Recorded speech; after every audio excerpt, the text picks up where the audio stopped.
time living in North Korea, he gained valuable insight into successfully negotiating with North Korea. He wrote 2 books about that subject. He later returned to military service as a civilian in Baghdad and Iraq, detecting and interrogating insurgents. He is currently an assistant professor of political science at St. Vincent College, teaching international relations and global terrorism. He has traveled to 75 countries and authored 9 books. Most recently, he was elected to the PA State House in the 76 5/8% Democrat district, gerrymandered to help keep that Democrat incumbent predecessor in place for over 26 years. Rick is now in his 4th term.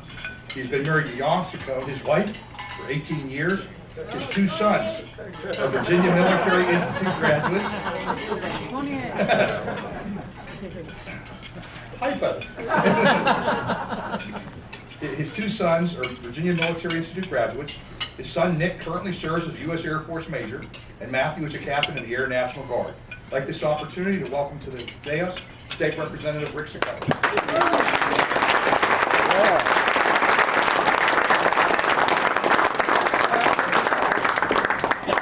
That's great. That's always good to be home. We were on the other side of the state last night in Philadelphia with all your Eagle Forum comrades, and it's good to be back home in Pittsburgh. I always enjoy coming out here. Always enjoy being part of Eagle Forum because it's an organization that promotes our Constitution and our traditional values. What could be better than that? What could be more needed today than that? And that's what Phyllis was all about. And you know, she inspired many of us, like myself, who are rising up through government right now. And that's what Eagle Forum is all about. So I thank you all for having me here today. You know, campaigning around, campaigning is more than fundraising and crisscrossing the state. And Young and I, to get in the mood, we've been traveling around the state, visiting historic sites, trying to get inspiration for how we're going to continue our campaign. As the momentum picks up for us now, we've been over 40 counties so far, and the momentum of the campaign is picking up, and we just needed some more inspiration. So we've been around. We were in Philadelphia. We went down to see the Museum of the American Revolution. If you haven't seen that yet, you need to go down there. We saw George Washington's actual tent. We heard about the story about how he planned and what he did in there. It was a fantastic display. We went over to the Liberty Bell, and we saw that a beautiful inscription on the top of the biblical inscription. Leviticus 25:10 says, "Proclaim liberty throughout the land and to all the inhabitants thereof." It was inspiring to me to see that on the very icon of our history and our heritage. And just a few days ago, I stood where giants of our American history, stood and debated. Giants like George Washington and Ben Franklin and Thomas Jefferson and our own Benjamin Rush stood and debated not what divides us, but what could bring us together. And it was in that declaration, and Congressman Roth has just said about it, but it bears repeating. We hold these truths to be self-evident, that all men are created equal and endowed by our who? Creator, by our Creator, with certain unalienable rights. And by the way, I teach college at St. Vincent's, as was mentioned, and most of my students, they can't recognize many of our founding fathers, and they don't know what they stood for. And we got a lot of work to do with our youth in our country today. But you see, back then, politicians were less about selfish gain and more about doing what was right for the country. We've seen that change recently. They were statesmen who influenced debate by force of logic and powerful reason, not like what you see today with this sleights of hand and twisted half-truths. That's what we get today, and that's what we see in our media. It's a problem our country faces today. And the media itself, they want to dwell on that fraction of things that divide us. But if we had statesmen, they would focus on the things that unite us. And I think we need more of that today, too. Some of you know, as was just mentioned, Sam just mentioned, I served a diplomatic role in North Korea for a year. I was the only American living in North Korea. It was a very unique opportunity. And I got a unique opportunity and I dare say that I am one of the few Americans that can say I've learned how to successfully negotiate with the North Koreans, because I was with them every day. I had to implement that program and negotiate different things on a daily basis. But even there, toe-to-toe with the North Koreans every day, I had to learn to focus on what unites us. There's no way I would have been successful without. There's lots of things that divide us, especially with North Korea. But you have to learn to focus on what unites us, and we're not doing enough of that today. And what unites us here at home? You know, you've heard some of our congressmen have outlined it. It's that agenda that you voted in last November. It's an agenda to simplify the tax code, reduce government regulation that's paralyzing business, repeal and replace Obamacare, appoint conservative Supreme Court justices, rebuild our military so that they'll fight and win wherever we send them in the world. No more rules of engagement that tie the hands of our military. Take care of our veterans when they come home. Secure that border. Defund sanctuary cities.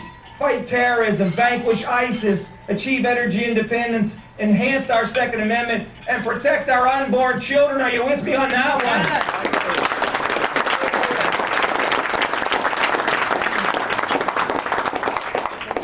And while not everyone agrees with everything in that agenda, there is some common ground we can find. If we seek it, we have to go after the common ground first. That's the cardinal rule of negotiation. Find what you can agree on first and work up from there.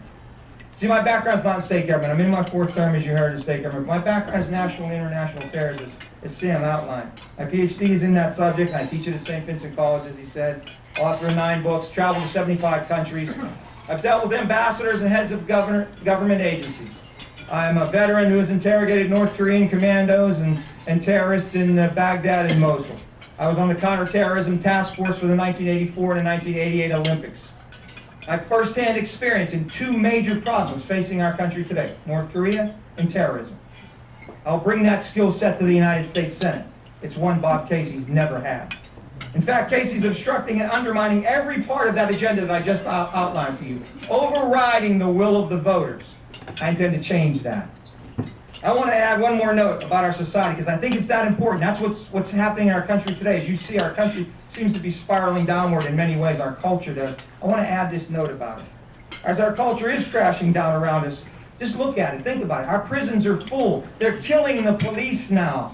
How far do we have to fall as a nation before we're willing to realize that the cancer killing our society is that we've turned our back on our Creator? We need to turn our face back toward our Creator. We would do well to heed the words of our founder, William Penn, right now in our country's situation. He said, "A man like a nation is not great by virtue of his wealth, but by the wealth of his virtue." And virtue just means moral excellence. And we need a lot more moral excellence in our country today.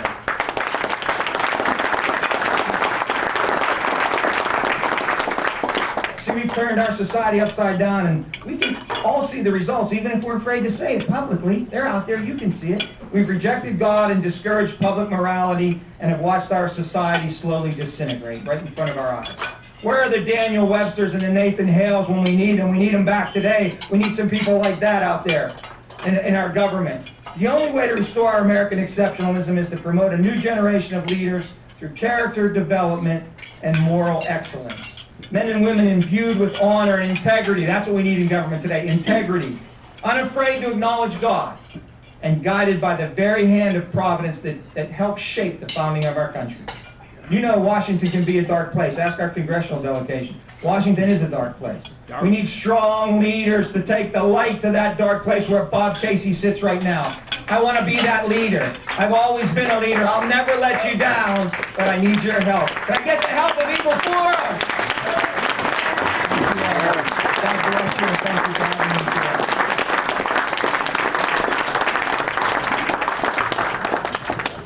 I don't know, Mike.